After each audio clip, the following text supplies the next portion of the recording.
Mercredi 23 avril, les titres du journal Mobilisation autour du coton à l'occasion de la journée mondiale du coton. Le ministère du Commerce et de l'Industrie lance des journées d'échange. Objectif débattre des défis et des perspectives de cette filière clé pour l'économie tchadienne. Renforcement des capacités en arbitrage. La Fédération tchadienne de football a lancé ce mardi 22 avril 2025 au CFOD une formation de 5 jours à l'attention des arbitres locaux. Objectif renforcer leurs compétences en arbitrage. Tous les détails dans ce journal.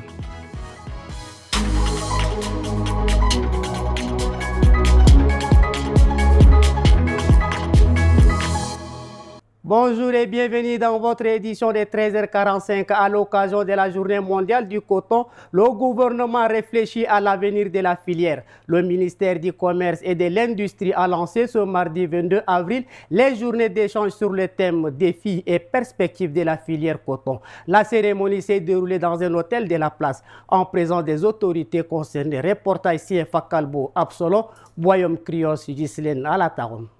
Placées sous le thème défis et perspectives de la filière coton, ces journées visent à fixer de nouvelles ambitions pour la filière et à définir les voies pour les atteindre. Elles constituent aussi une étape pour dresser un état des lieux, identifier les avancées, situer les défis majeurs et interpeller les principaux acteurs de la filière. Il est temps de bâtir une véritable image de marque pour mieux positionner sur les marchés internationaux et développer une filière textile haut de gamme à forte valeur ajoutée. Pour relever ce défi, plusieurs leviers doivent être activés de manière urgente et coordonnée.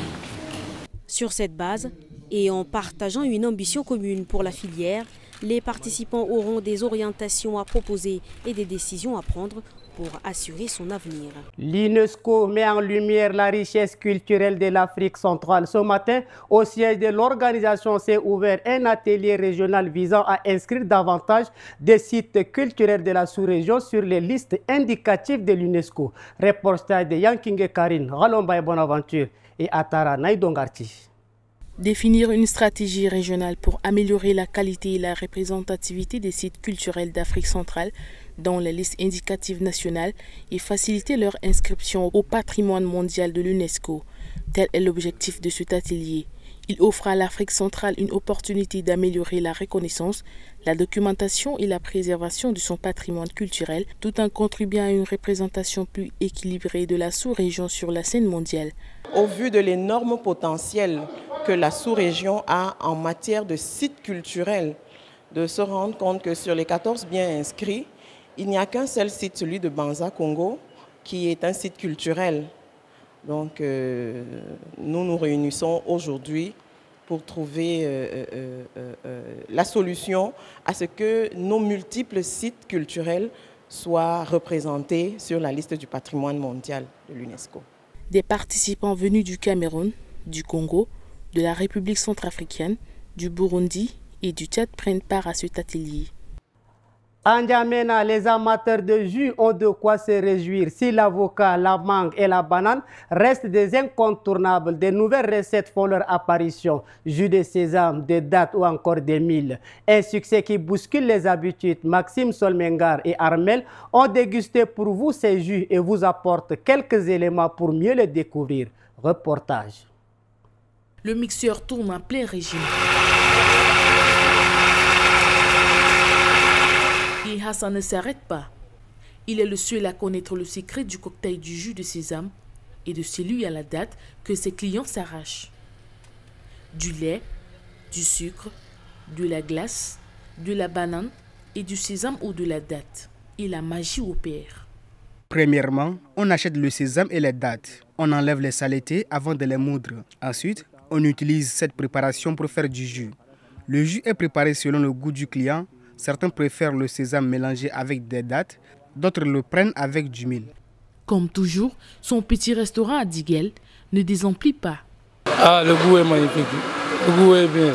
Ah, il faut prendre d'abord pour mieux comprendre. On ne peut pas prendre pour propos. Non, on quitte de loin pour venir voir ici chaque jour.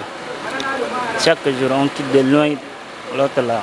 À Gassi là-bas pour venir prendre parce qu'ils connaissent bien préparer, bien mélanger, bien consommer. En N'Djamena, les jus d'avocat, de banane et de mangue restent les plus consommés.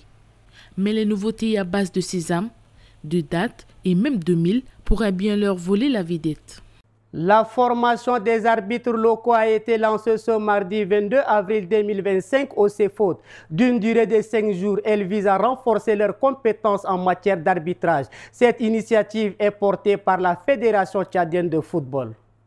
Pour mieux relever les défis du sport, la Fédération tchadienne de football forme une trentaine d'arbitres. Un processus clé pour améliorer leur niveau et atteindre ses ambitions. La formation des formateurs tient une place aussi importante qu'on ne peut négliger et laisser de côté. À l'heure où les autres avancent, nous devrons suivre le pas. Je voulais saluer cette initiative pour ces cours EMA, aux instructeurs locaux, car il n'est jamais trop tard. Nous sommes dans un monde du donner et du recevoir. Quelles que soient nos connaissances, on a encore besoin pour avancer. Les participants attendaient cette formation depuis longtemps. Nos attentes, ça fait plus de 4 ans que nous n'avons pas l'instance fêtière. Dieu merci, le 1er mars, l'Assemblée générale s'est tenue. Le conseil a été élu et ça tombe à pic avec la première formation des instructeurs locaux en matière d'arbitrage. Donc, c'est de prendre avance aussi par rapport au retard que nous avons connu. Et le football évolue comme la technologie de nos jours.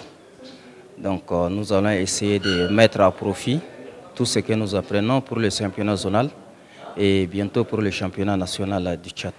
Organisée par la fédération, cette session s'étendra sur 5 jours. Enfin, la page internationale vous est proposée par Ngena Ondoum Cynthia.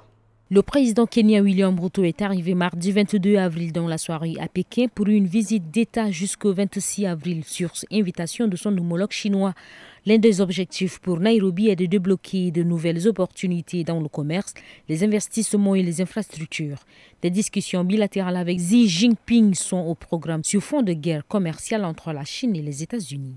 Au Sénégal, les anciens ministres du régime de Macky Sall pourraient être poursuivis devant la Haute Cour de justice pour détournement de fonds publics dans la gestion du fonds Covid-19. Lors d'une conférence de presse le jeudi dernier, le procureur général près la Cour d'appel de Dakar avait annoncé avoir transmis les dossiers de 5 d'entre eux à l'Assemblée nationale sans pour autant révéler leur nom. Une première procédure de mise en accusation devrait d'abord concerner 2 ministres.